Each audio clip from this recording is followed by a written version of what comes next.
doors, bolt your windows, and turn off the lights.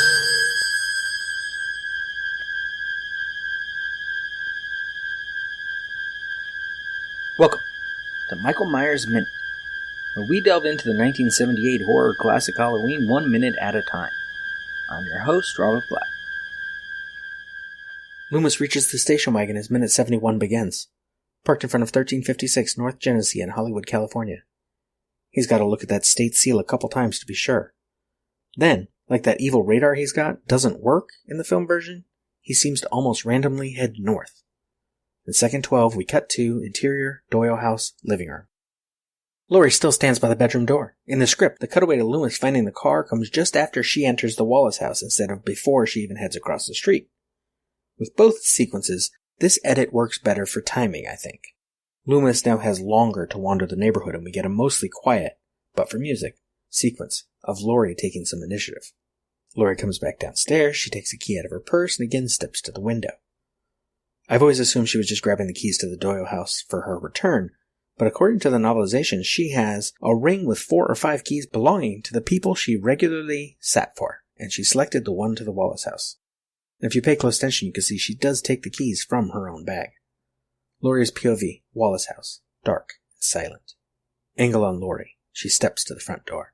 And now is as good a time as any to talk about the interior geography of the Doyle house. Note the door as Laurie opens it. It swings in to the left. There's a large bit of wall to the right before the window that both she and Tommy have used to look outside. This interior is, of course, 1533 Orange Grove. Second 49, we're outside what should be that same door, but it swings the opposite direction, and the windows are not so far from the door. The exterior is, of course, 1530 Orange Grove. Exterior, street, night. Laurie locks the Doyle house and walks out into the street. The wind whips her clothes and hair. Laurie's POV, Wallace house, moving shot. In the novelization, this wonderful minute of suspense to come would be almost skipped entirely. Quote, she opened the front door of the Doyle house, stepped outside, and looking ruefully across the street, closed it behind her. She crossed the street and stood before the Wallace house, studying its hulking vastness for a sign of life. End quote. And we would probably get to the Wallace house by the end of this minute. Instead, second 49, Laurie emerges onto the Doyle porch. Second 52, reverse shot POV of the Wallace house and the music kicks in. Nothing too frantic. Second 55, Laurie feels the weight of the keys in her hand, and second 57, slips them into her pocket and starts walking. She looks down to step off the porch, and the minute ends. In her seminal work, Men, Women, and Chainsaws, Carol Clover outlines a few notable things. The final girl is something most any slasher fan would know. She alone looks death in the face, Clover writes. But she alone also finds the strength to stay the killer long enough to be rescued, ending A, or to kill him herself, ending B. She goes on to detail what makes a final girl a final girl. Quote, the final girl of the slasher film is presented from the outset as the main character. The practiced viewer distinguishes her from her friends minutes into the film. End quote.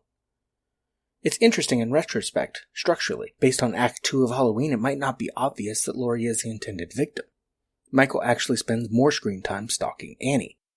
But Laurie is indeed the obvious main character from the beginning. Sort of.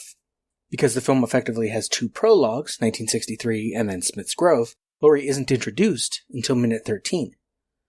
Linda and Annie are introduced at either end of minute 22, then Linda is gone in minute 24, Annie in minute 25. Aside from her disembodied voice over the phone, Annie is gone until minute 30 and dies at the tail end of minute 54. Linda is reintroduced in minute 59 and dies at the tail end of minute 68. For those trying to keep track, that's a total of about 13 minutes for Linda, 18 for Annie, 76 for Laurie. Clover explains, quote, the final girl is the Girl Scout, the bookworm, the mechanic. Unlike her girlfriends and Marion Crane, she is not sexually active. Laurie is teased because of her fears about dating. The final girl is also watchful to the point of paranoia. Small signs of danger that her friends ignore, she registers. Above all, she is intelligent and resourceful in a pinch. Thus Laurie, even at her most desperate, cornered in a closet, minute 84, has the wit to grab a hanger from the rack and bend it into a weapon, end quote. In this minute, she not only has her keys when she needs them, though she will not in minute 79, she uses them to lock the door behind her to protect her young charges. Clover continues, quote, The final girl is boyish, in a word. Just as the killer is not fully masculine, she is not fully feminine, not in any case feminine in the ways of her friends. Her smartness, gravity, competence in mechanical and other practical matters, and sexual reluctance set her apart from the other girls and ally her ironically with the very boys she fears or rejects, not to speak of the killer himself. Lest we miss the point, it is spelled out in her name. Stevie, Marty, Terry, Laurie, Stretch, Will, Joey, Max. End quote. She also adds Ripley from Alien, and I would add Sydney from Scream, a series that came well after the publication of Men, Women, and Chainsaws. One final note for now from Clover on the final girl. Quote, "We register her horror as she stumbles on the corpses of her friends. Her momentary paralysis in the face of death duplicates those moments of the universal nightmare experience, in which she is the undisputed I, on which horror frankly trades. When she downs the killer, we are triumphant. She is by any measure the slasher film's hero. This is not to say that our attachment to her is exclusive and unremitting, only that it adds up, and that in the closing sequence, which can be quite prolonged, it is very close to absolute." We will return to Clover later in the film. That is all for Minute 71.